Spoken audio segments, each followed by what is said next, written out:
with so many options and so many uncertainty, I know that you may be feeling quite a little bit overwhelmed about how to progress into the job market. In this YouTube video, I'm going to be sharing with you tips and tricks on how to do just that.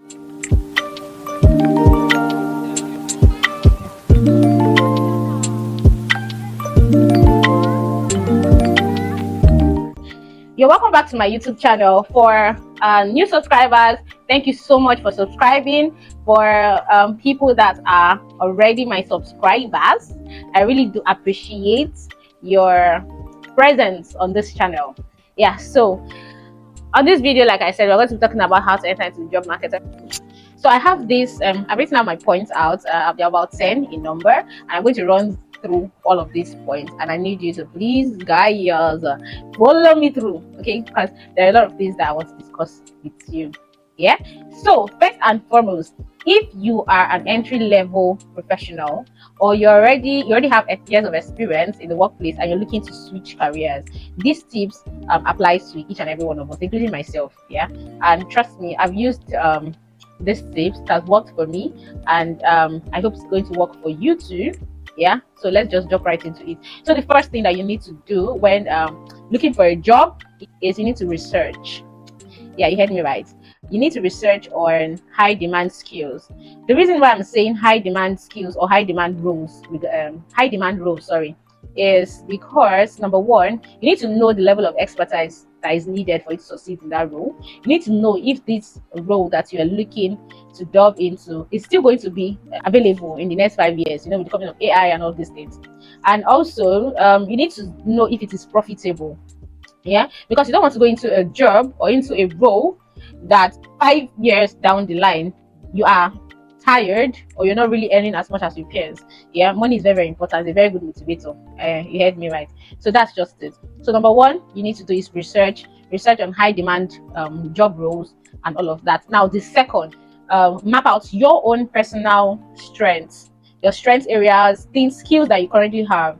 Now let me digress a little bit. I'm going to talk about soft skills and hard skills. Now, usually when you're coming into the job market as an entry-level professional, you may not necessarily have experiences, but you know that you have some skills that is needed for you to excel in some job roles. For instance, excellent communication skills, leadership skills, and all of that. Now, these are soft skills that can be transferable into your chosen career.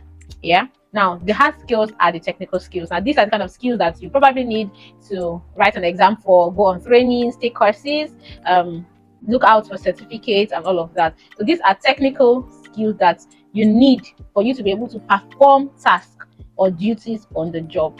Yeah, and that's where trainings and all of that come in. So what I've said now is that you first of all research on high demand skills, and then the next thing is that you identify skills that you currently have and map it to the skills that is needed for you to succeed on the role. Yeah. Now once you're done with this, the next thing that you need to do is for you to gain relevant experience or gain relevant trainings that is needed. Now, for instance, if you are just coming into the job market and you have done step 1, step 2, and you realize that, okay, project management is what I want to do, or this is the career path I want to follow through. Yeah. You already know that with project management, you need skills like project planning, you need to understand some project management tools, and because you have not done anything about this before in the past, what it means is that you need to train yourself. Now, in training yourself, you need to learn how to make use of Asana, Jira, and all of those kind of tools. Yeah, so you go ahead to do that. You can take up courses. There are a lot of online learning platforms that are free. You have Coursera. I did a video not too long ago about how to apply for financial aid on Coursera, so I think you should check that video out. There are other platforms like Udemy, EDX, yeah, and quite a number. I'm going to drop all of that link in my description box, so you should please check it out. Take these courses and learn. Now, once you are done with learning, the next thing that you need to do is to build your portfolio. Now, in building your portfolio, so portfolio is more or less like a case that warehouses projects or things that you have done or things about you. Yeah, that showcases your skills and your experiences and projects that you have worked on and all of that. That's a portfolio. And I think, yes, and I've also done a video on how to create a beautiful portfolio using Canva. So please check that out also. Yeah, so build your portfolio because this is what you're going to use to share with recruiters and everybody that, oh, you have experiences in this field. Now, once you are done with that, the next thing is for you to get your CV updated. Yeah, have your CV, optimize your CV, make sure that it is ATS friendly so that it doesn't get bounced out. Yeah, I'm here to do a video on CV revamp or CV optimization. I'm going to do that in my coming video. So please, if you're yet to subscribe, please subscribe now. Yeah. So CV, I've spoken about CV. The next is offer your skills as pro bono. You may be thinking, oh, why should I be doing pro bono? Yeah, after getting certificates and paying handsomely, yeah, to take a course or take an exam, a professional exam or whatnot. The reason is simple: you do not have experience. The faster you get this into your head, the better for you.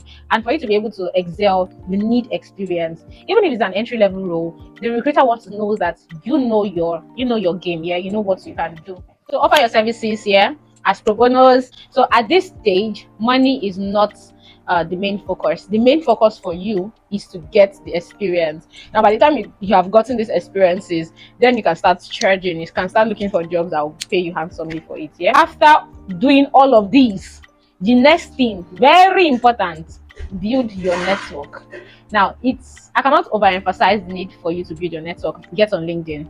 If you don't have a LinkedIn account, go ahead now to get one.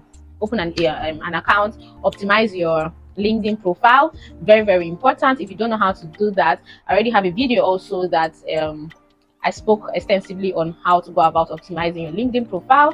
So you can go ahead, watch that and put it into action. Away from your profile being optimized and all of that, there's something that you need to do. You need to put out content out there, posts, engage in people's posts, but that's not all. That's not all. Now, the very important or the most important part is for you to be able to identify your target audience. Now, it may sound as though, okay, I'm asking you guys to go and sell yourself, but that's just what it is. You're selling yourself because you want to get money, just like, yeah. So you can't be quiet and expect to be seen. It's not possible. Yeah. So identify your target audience. Now, in this case, who are your target audience? Away from HR, quote unquote, HR personnel, you need to know exactly the persons in HR that require you, and these people are the recruiters. Yeah. Now, if you are venturing into tech, you are looking for tech recruiters, you're looking for IT recruiters, quote unquote. Yeah. Now, away from the recruiters are not just going to get people. There are some people that have requested that they need you, and these people are the hiring managers. Now, the hiring managers are usually the senior executives in that particular role. So these are team leads or head of department and all of that. So when you're on LinkedIn, you should search for senior leaders in the company that you're targeting, or in the industry, or in that particular role. So I keep on using product management as an example. So for instance, if you're coming in as an entry-level product manager, you should look out for senior project managers in the company or the industry that you're looking out for, and connect with them. It doesn't end there. Yeah. The next step is I'm encouraging you to send out cold mails. A lot of people do not do this, and it doesn't make sense if you don't do this. Sometimes I get people reaching out to me via email, telling me that, oh, they're interested in so and so jobs and all of that. Now it registers in my mind or in my brain that, okay, there is a chica that has reached out to me and he needs a job because he has experience in that certain area. So if I'm going through the CV, I'm automatically looking out for chica's CV. So you see how that works. So it's very, very important for you to send cold mails, send in emails on LinkedIn. Yeah. So away from that, I encourage you all to brag.